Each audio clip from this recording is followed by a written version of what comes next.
Hello, hello, and welcome to lesson 17 in building a new series Dalek in Blender. And we're basically done. We just need to rig the guy, which sounds more daunting than it is, particularly the way I'm going to teach how to do it, because I'm not very good at doing it, so I've tried to simplify it as much as possible. But before we do anything, we just need to do a little bit of housekeeping. So first things first, we're going to click on the fender. We're going to tab into edit mode. Hopefully you've got this edge here in the middle. If not, just pick whatever central point of this fender that you have. So in my case, it is this edge.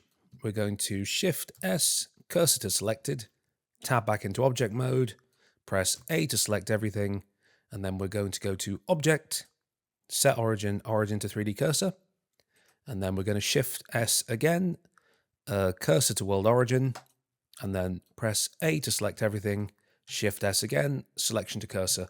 And that just sets the Dalek at the world origin of the scene, which will just make everything easier in the future. And then the next thing we need to do with everything selected is just press Control A and apply all transforms. So any rotation data, any scale data that's kind of got messed up as we've been modeling is now all reset to 0, and it's basically a default Dalek. So, rigging. We want various parts to be able to move, but the first thing we need to do is set up something to control the whole Dalek. So we are going to go 1 for front orthographic. We're going to go Shift A, and then we're going to add an empty. So an empty is basically a blank object in Blender. It won't render, and we can just use it to control other bits of the scene. So we're going to add a cube. Now the cube is sitting in the wrong position. Let's just G and Z, bring him to kind of the center of the Dalek here. And then if we position it, actually that positioning is not bad. Let's just press S to scale, and then we're going to scale him on the X-axis to make it just slightly bigger than the Dalek. Like so. Go 3 for side view, that's not bad. Let's just, let's actually just leave it like that. And then we're going to go S, Z, and scale him in. There we are. Now we're going to name this empty NSD underscore master control.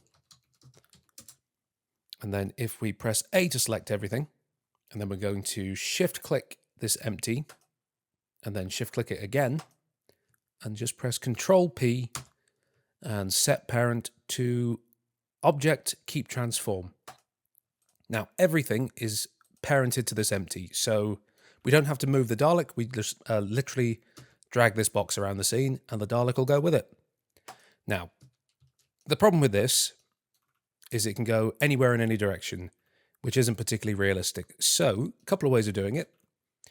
I find the easiest thing to do is if we click on our NSD master control, we're going to go over to this panel here called Object Constraints, then Add Object Constraint, and we can, in fact, there's an even easier way of doing it. Ignore that.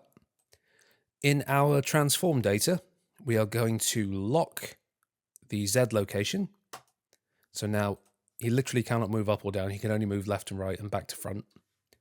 And then we're going to limit or lock the rotation data on the X and Y axis.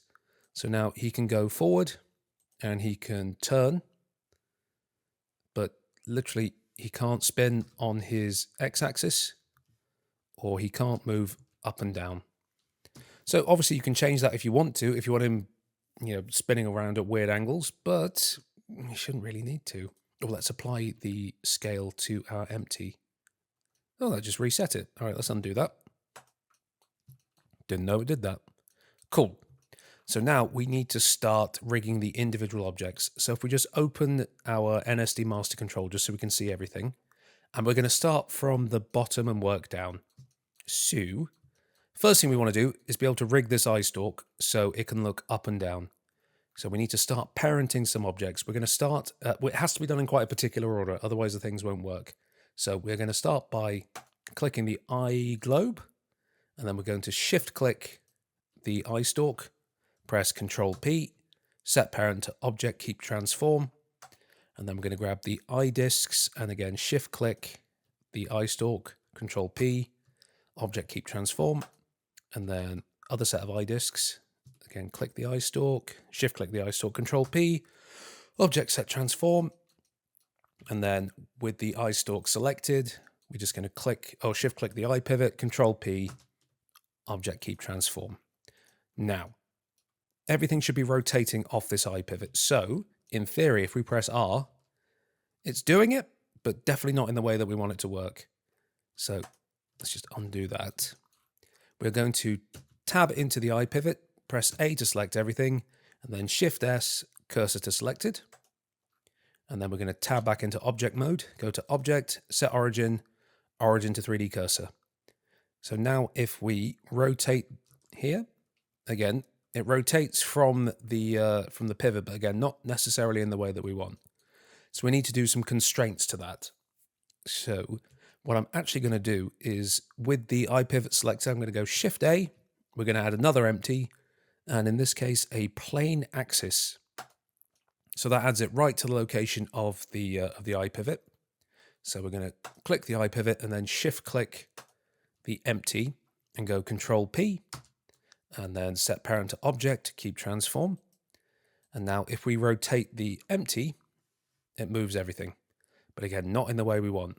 So we only really want them to look up and down. So that is the x-axis. So if we go RX, you can see he can look up and down. So again, we can limit it by just changing the rotation or locking the rotation on the Y and the Z. But if we want a little bit more control, we're going to go over to our object constraint panel, add object constraint, and we want a limit rotation. So we want it limited on the Y and the Z, set the minimum and maximum to 0. So now if you just press R to rotate, you can literally only go up or down, but he can go too far up and down. So he starts disappearing inside the head. So we need to limit that as well. So we're going to click limit X. And now right now we can't move anything.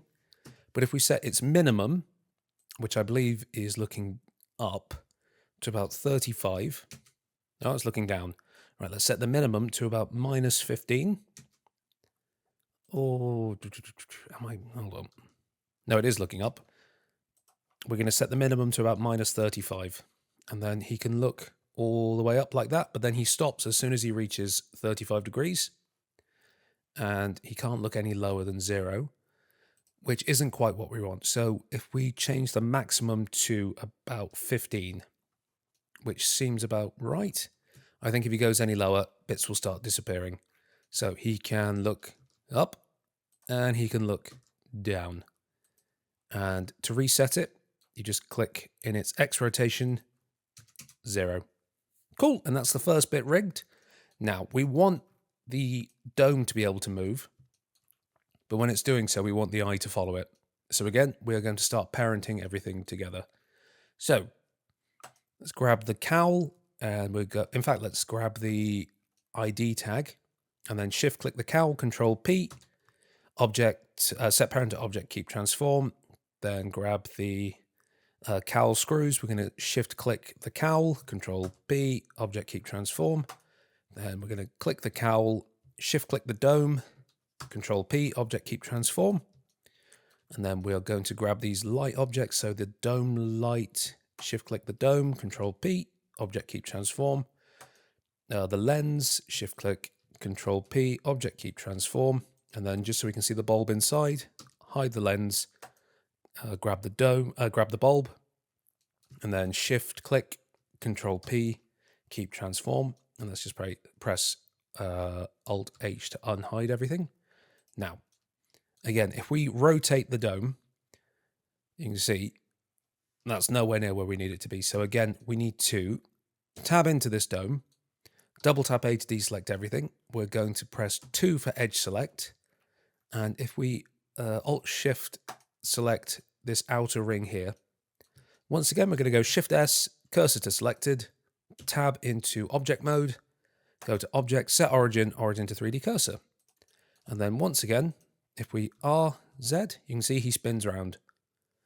But at the moment, the eye pivot doesn't follow it. So again, what I'm going to do is click the dome and then Shift A. We're going to add another empty, another plane axis.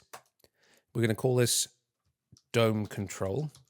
I've just realized we didn't rename the other empty, so let's just click on this empty, and I'm going to call it I tilt. And then we're going to grab our dome and then shift click the dome control and go Control P, set object keep transform.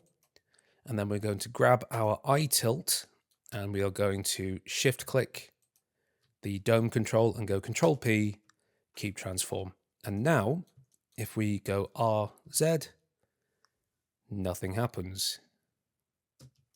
Which actually wasn't what I was anticipating. Hold on 2 seconds. Is that inside there? I tilt. Oh, it's because we have to RZ the dome, the empty rather than the dome itself. Now, as you can see, the eye is following it, but it's doing something a little bit weird. So what we need to do is click our eye pivot axis or eye tilt axis and change the owner from world space to local space. And now if we click the dome control, we go RZ and it spins round. So we can have him looking over there and then we can click the eye tilt and then R, have him look up, have him look down. And while he's looking down, let's just click our dome control again and RZ and just bring him over there. So he can now look around and move his eye. Let's just undo all that.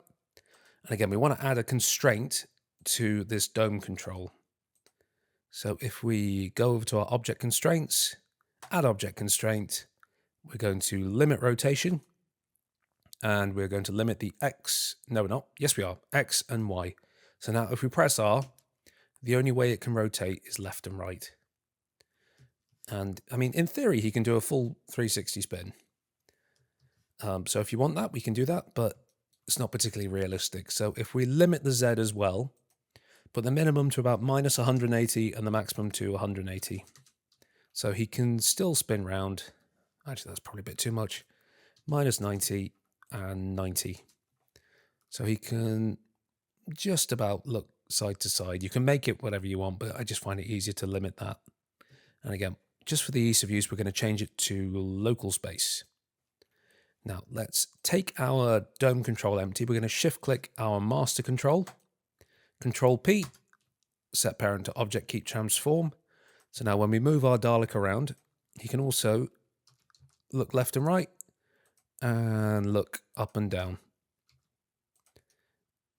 So brilliant. We can now control everything in different stages.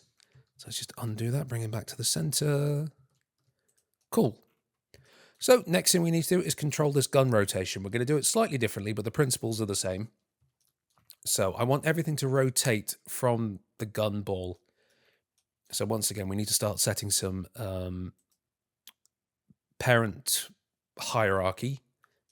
So we're going to grab this gun stick front and then shift click the gun stick, Control P, object keep transform, grab the gun rods, then shift click the gun stick, Control P, object keep transform. And then we are going to grab our gun stick and then shift click the gun stick back, Control P, object keep transform. And then finally grab the gun stick back and then shift click the gun ball, Control P, object keep transform. And once again, if we rotate, it's not rotating in the right direction or from the right place. So click the gun arm ball, tab into edit mode, and we're going to go A to select everything, Shift S, cursor to selected. And then if we tab into object mode, object set origin, origin to 3D cursor. So now if we rotate around, there we go. Everything rotates off that gun arm ball. I want to do this slightly differently to how we did the other ones. So I'm going to click the gun stick, tab into edit mode, double tap A to deselect everything. I'm going to go 3 for face mode and just grab this inner face. Oh, no, I'm not. I'm going to Alt Shift click this outer ring here and then go Shift S, cursor to selected. And this time I'm going to tab back into object mode, go Shift A, add another empty, and we're going to add this sphere. So that's enormous. We're going to scale it down by pressing S and just press GY, just bring him out a little bit. So he's slightly in front. Now, what I want to be able to do is have our gun follow this sphere so we can use this as a target. So everything or every direction this empty goes in, the gun will follow it. So we won't have to just rotate it from here. We can literally just point this thing at what we want it to shoot. So we're going to name the empty gun target. And then we're going to click our gun arm ball. We're going to add an object constraint. And we are going to do track 2. And then we're going to use our eyedropper tool here. And click this gun target empty. And everything's gone a bit weird. So how do we fix this? So we need to change its up direction to Z, and then its track axis to -Y. Now, if we move this target around, you see the gun stick follows it. But again, we need to limit the rotation because otherwise it will go in all number of directions. So also let's change the target to local space and the owner to local space. And we're going to add another object constraint. We're going to do a limit rotation and then limit X, Y, and Z. And I found a good number for all of these. So just click and drag over all of them is about 30 degrees. So is that right? Oh, no, it's not. We can't do that all in one go. Ignore that. So minimum -30, maximum 30 for all of them. -30, 30, and -30, and 30. And again, we want the owner to be local space. So now if we move this target around, you can see he follows it perfectly, except when it goes to a certain point, to stop it from clipping through itself, no matter how much you drag it, it will stop. And then let's just reset that. Nope, hold on. There we go. And then we also want to click the gun target, shift click the master control and go Control P, object key transform. And then the last thing we need to do is control this arm. So again, I want to use a target for the arm to follow, but I also want the arm to be able to telescope out. So because of the way that we built it, half this object is inside this other one. So you can have it telescope in 3 stages. It's a bit of a faff, so let's just do it in 2. So we're going to click this here plunger.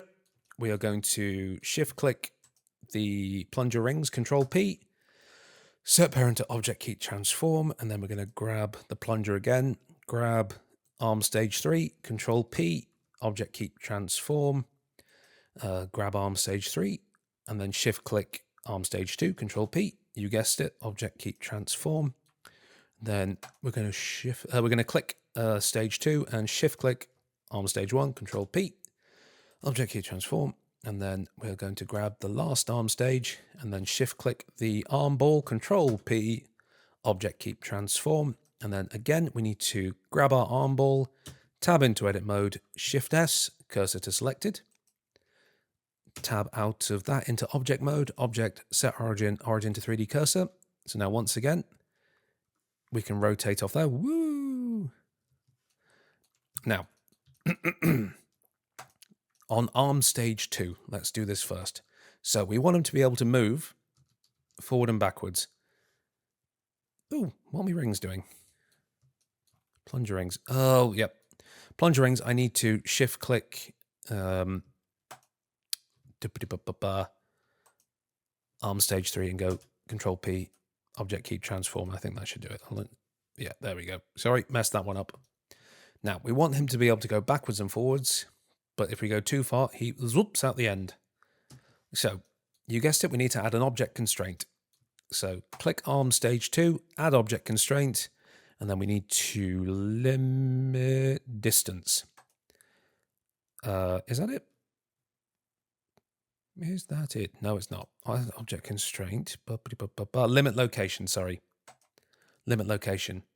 So we need it to go in the Y direction. So Y is front to back. Now, if we press GY now, nothing's going to happen. If we press GX, it does that. So actually we need to limit it in all directions.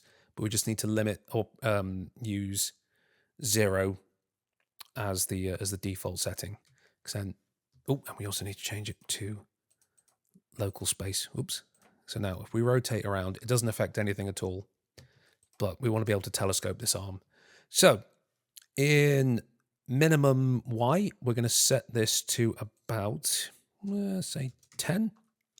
So now he can move. Oh, that's way too small. I meant to say 100. So now he can GY. Oh, why is it not doing anything? Hold on. Maximum Y 100. There we go. So now he can move forward. Why can't he move forward? Oh, because I need to set it to minus 100. There we go. So he can go forward 100 degrees and go back millimeters and back 100 millimeters. So whoop, whoop, whoop, whoop, whoop, whoop, whoop, whoop.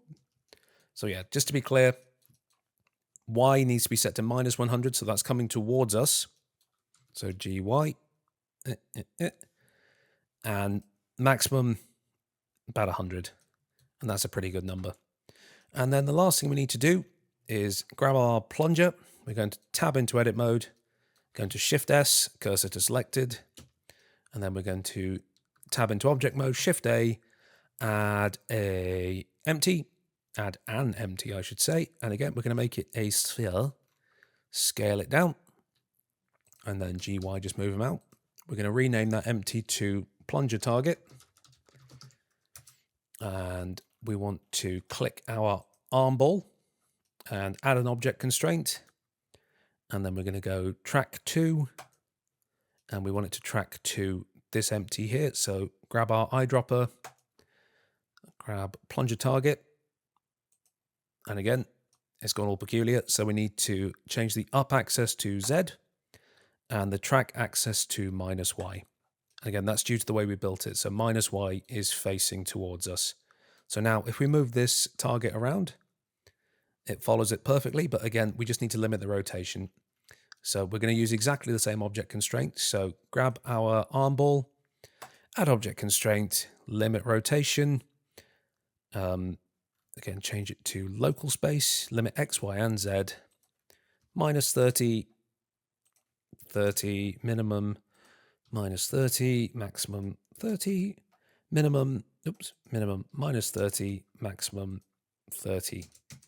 So then again, if we rotate him around, if we move this around, there we go. Now, what I really, really want, and I'm sure there's a way to do it, but I don't know how. If I move this target back, it would be good to get the telescoping arm to follow it. But I don't think there's a way I can do that. Unless there is. Stretch 2? No, ignore that. Ignore that completely. Let's not do that. So last thing we want to do is, in fact, I think I've already done it. Have I control P'd that? No, I haven't. So I need to grab this plunger target. We're going to shift click the master control, control P, and set object, keep transform. So now, if we move him around, everything follows. So he can come towards us. GX, move that over there. GZ, move him up there. Grab our eye tilt, R, move him so he's looking up. Grab the dome, R, and he's looking. Blender's rotation can be a little bit weird. RZ over there. So there we go. So now our Dalek can raise the roof. But yay, that is our Dalek rigged and ready to go. So the last thing I'll do is a quick little animation test for everybody so I can show you what you can do with this rigging. So we're going to set up a very, very simple animation. It's not going to be anything particularly groundbreaking, but it's just going to show you what we can do in Blender. So you should see this window at the bottom. This is our little timeline. Let's just drag this up so we can see. And we're just going to click jump to endpoint. So that should bring it right back to the beginning. Now we are going to Shift S, cursor to world origin, and then we're going to go Shift A. We're going to add a curve. We're going to add a path. So it's facing the wrong way, but let's just tab into edit mode. If you don't see these little little arrows, if you go over to our overlays here, and you can make these enormous, just make sure this is ticked, handle selected. Yeah, that's fine. Just make that a little bit smaller. And then we're going to press A, rotate Z, minus 90, and let's just move him along a little bit. So go. Oh, mouth not working. Move him along a little bit. Go GY and just move him towards us. And then if we grab these points here, just go GY, extend that curve a little bit. We're going to grab this end point here, go GX and just move him off to the side. So it's not a particularly sophisticated path, but it'll do. All right, let's tab out of edit mode. We're going to grab our NSD master control and we're going to add an object constraint. We're going to go follow path. And in our target, we're going to grab this eyedropper and just pick the NURBS path. And let's change our forward axis to -Y. Up axis, make sure it's set to Z. We're going to tick follow curve and then just press animate path. Now nothing's happened, but if we press play, there he goes. Look at him go. Just reset that. Whee! So you can do a lot more sophisticated things than that. So for example, if I press this curve tool, we can go path animation, set the frames to, I don't know, 500, and then he'll go a lot slower. So maybe try 250. There he goes. So what I want to do is when he's at this point here, I want him to turn his head. So let's say if we drag our timeline to frame 110, we're going to grab our dome control and we're going to go over to our rotation and we're going to press I to insert a keyframe. And then we're going to go forward, I don't know, maybe let's say to frame 140. And then we're going to press RZ and just move him towards us here. And then press I again to set that keyframe. So now if you see, just press play again. There he is. He looks at us. And say, let's make that a little bit slower. Let's drag this keyframe back to frame 90. So if we press play, looks right at us. And let's say at this point here, he looks down. So if we say move to frame 30, let's grab the I tilt, press I over in our rotation, go forward to about frame 150, and then press R and just move him down. So press X to constrain that and just move him down. And then we're just going to press I to set that keyframe again. Just move this one back a little bit to maybe frame 120. And if we go to the beginning of our timeline and just press play, there he goes. Very menacing, looking towards us, looks down, and carries on his merry way. So say it's not the most exciting animation in the world, but we can also say move this plunger. So again, we're going to press I in its location to set a keyframe. So hover your mouse over location, press I, drag him forward, say about 30 frames. I'm going to press GX and just move him out to the side. And maybe just move him up a little bit as well. And again, I to select that keyframe. So let's go. So he's moving along. His plunger moves. His eye follows it. He's seen us. And he's off. God. The power of the Daleks. We can even go into rendered view just so you can see that. Oh, it's not going to... I don't think it's going to work in cycles particularly well. Just change our render engine to Eevee. Let that update. There he goes. So that's just a very, very quick example of what you can do. In the last video, I'm just going to teach you how to add a bit of animation to the lights. So whenever the Dalek speaks, his ears will flash. And again, it'll make this, if you can believe it, even more menacing. So there we go. Cool. On your way, Dalek Steve. Which again, R.I.P. Dad. So that is it for this tutorial. Hopefully it's been useful for you. Sorry my voice is a bit croaky today. It's been a long day at work and I haven't had enough cups of tea. I've only had about 8. So Please do keep liking, sharing, and subscribing, and please do link me to what you guys are doing, because I really, really want to see, and I'm so grateful this is helping people. Again, sorry my mouth is not working today. Again, only 8 cups of tea. No human can survive on only 8 cups of tea.